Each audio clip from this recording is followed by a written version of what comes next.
All right, I'm excited because I got some things to learn here at R.O.E. Hobby, I feel like. So, Tanisha, I need you to tell us all the things, right? Ooh. Because I'm sure if anyone's driven by Calera Main Street, they see R.O.E. Hobby, but what is it really? Tell us what happens here. Okay, so R.O.E. Hobby, the R.O.E. actually stands for Rules of Entertainment. Mm-hmm. It's a play on my husband's prior service, which is Rules of Engagement for R.O.E., but with the gaming, it's completely entertainment. Okay. So the different types of games, ours are definitely more hands-on, and so there are little miniature games that you play on bigger tables. So, I mean, we started calling it like the Little Green Army Men, but on steroids. There's rules, there's dice, there's chance. It's a whole lot of luck stuff. There's the playing games, the card playing games. And so, like, you hear all the kids talking about Pokemon and Magic the Gathering. And so those fall into the trading card games that we also sell. We sell board games, but it's not like Monopoly. It's those more, I'm going to call them more quirky games. Some of them are really fun. Some of them are more in depth. But there's a whole genre of board gamers that love those just off the beaten path board games. Right. And then there's the role-playing games. And those have a lot to do with, there's someone that's kind of leading the story, and then people decide what their actions are. There's still more dice involved.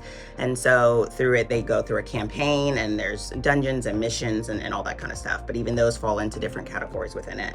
So there's a little bit of everything. And I know a lot of times people come in and they're a little intimidated. Right. They're like, I'm not even a gamer. Right. Like, but the environment is just so welcoming for everyone that, I mean, even if you're just talking about food or drinks or cars, or there's still something for everyone here.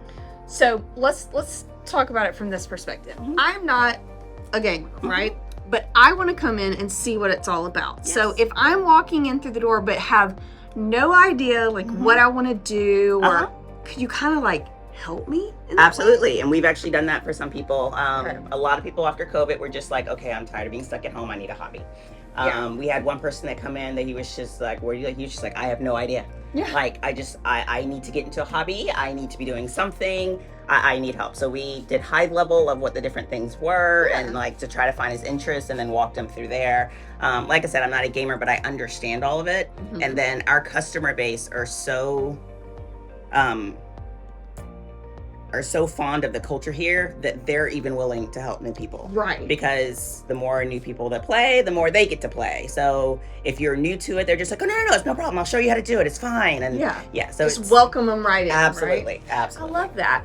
Now, is this something that obviously like you sell these games here, so like we can purchase these games here. Yeah. Is this also something where, if we purchase the game, we could just bring it in and people are just friends are hanging out and playing together, absolutely, right? Absolutely. So up front is more of our retail space. This table is used a lot more for the card games and the board games, but there's tables and private rooms in the back as well that they use for the role-playing games and for the tabletop miniature games. Got it. So I'm sure there's always something fun going on here, right? Lots of hobbies going on. Yeah. But in addition to that, like, you also, I mean, if we're here for a while, we're going to get thirsty, we're going to get a little bit hungry, right? So tell me what you got in that. So because of that, and that's our mentality, like the games that are here, it's anywhere from an hour and a half to 4 hours to 5 hours, depending on how distracted everyone's getting, how much they're hanging out, if they start a new game. And so because of that, we do have, I guess what you would call bar foods. Like we have burgers and panini sandwiches and chicken and chicken wings and fries and that kind of stuff. But then we also have drinks. So we're a hobby game store with a bar. We have the spirits, the wine, the beer, all that kind of stuff. My beer menu tends to change with my regulars. People are just like, oh my God, can you find this beer for me? It would be awesome. I was like, if you're gonna be here, I'll get it for you. Like, and I've had some people that it switches because that is their favorite drink and they drink it. So, but it's one of those things that, I mean, you're here so long. I mean, I have families that come in. I had 2 sons that were playing in a role-playing game for kids, and the dad would come in, and he was just like, no, it's awesome. My kids go play, and I can sit up here and have a drink or two. And just chill out, right? And just chill out, because it would be after work, and he was a lawyer, so he's just like, and now I can have my wind down time and relax a little bit. I've had dads that come in with their sons that play the tabletop miniatures, and they'll have a beer or two. Like I said, the game's lasting 3-4 hours long, so it's completely responsible, and everyone's having fun. So let's talk ages a little bit. What are your typical ages that you have in here? Oh gosh, it is everywhere, no joke, from like 8 years old up to 65, 70 years old. Wow. It is the whole range. So totally family friendly, Yes, right? absolutely. Everything's in a nice, controlled environment. Yep. But still able to cater to Mm-hmm. the needs/wants of all those age ranges, right? Yep. Sometimes we'll try to do like this is like I said, with the role-playing games, we'll do like this is a kids group. With the tabletop games, the tabletop miniatures, that really is just widespread. If you can play the roles, then you can play it. I've seen 8-year-olds play it. I've seen 12-year-olds play it and really get into it because there's historical, there's sci-fi, there's all the different genres. And then like for some of the role-playing games, sometimes it'll be an older group because of the way the thing is going. And so we make those adjustments. But all in all, everyone can find something. I love that. I think that is it's so unique, first of all, right? And I have a girl at church that just loves to come here, and talking to her about it and seeing her face light up when she talks about it was so cool to me. And I was like, this is it was a healthy, fun thing that she's into, and in a great, controlled, safe environment. Absolutely, right? And it is. It's funny because my husband used to tease, and he was just like, man, we really do get all kinds. And I was just like, because I mean, he was prior service, but I grew up military, and so it's a very, you are who you are, and it doesn't matter who you are, you're here. And that's kind of what has happened here in the building as well. Like I said, everyone else is accepting of everyone.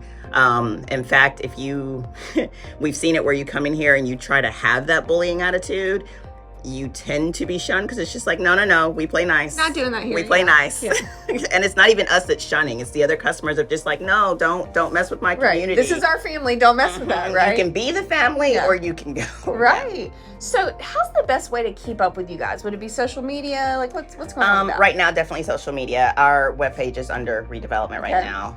But definitely social media. We're posting out on Facebook, on Instagram, even just calling in. Like we try to be pretty responsive on even that. We have a private Discord. If you ever come into the store, then you can scan to get the invite into it. I watch all public messages going through, so there's no trolling, there's no bullying. It's very much so a safe environment. I love that. So if you've got something, you got these kids and you're like, we need a hobby this summer, right? Oh, definitely. What a great definitely. place to come. Yep. It's cool, right? You can get a drink, get a little snacky, right? And just enjoy being with each other and doing something different. Absolutely, right? yeah. Still using our brain, but how fun is this? Yep. And we're going to be bringing back painting classes again as well. So little models and then techniques on how to paint and all that. We're hoping to bring that back this summer. All right, so basically follow social media to keep up with all that, right? And then what are times that you're just open and people could come in? Monday through Friday, we open at 4 p.m. Because, most people are working, so they can't get in until afterwards anyway. And then we're open till 9 p.m. Monday through Thursday. We're open till 11 on Fridays. And then Saturday, we're open from 12 p.m. to 11 p.m. I love it. How cool is it to be right here on Main Street, seeing all of this going on, watching all this growth, and being a part of that? It has been. I know because I've got 2 little ones, and so the park that's coming in the back, super excited for that. Yes, absolutely. I know. Well, we are so excited you guys are here, and I hope to just see it grow and see new people come in that are totally not in this world, but make it their new world, right? Absolutely. Well, thank you so much for all the information. Make sure that you follow R.O.E. Hobby on social media and keep up with all the awesome things they're doing here.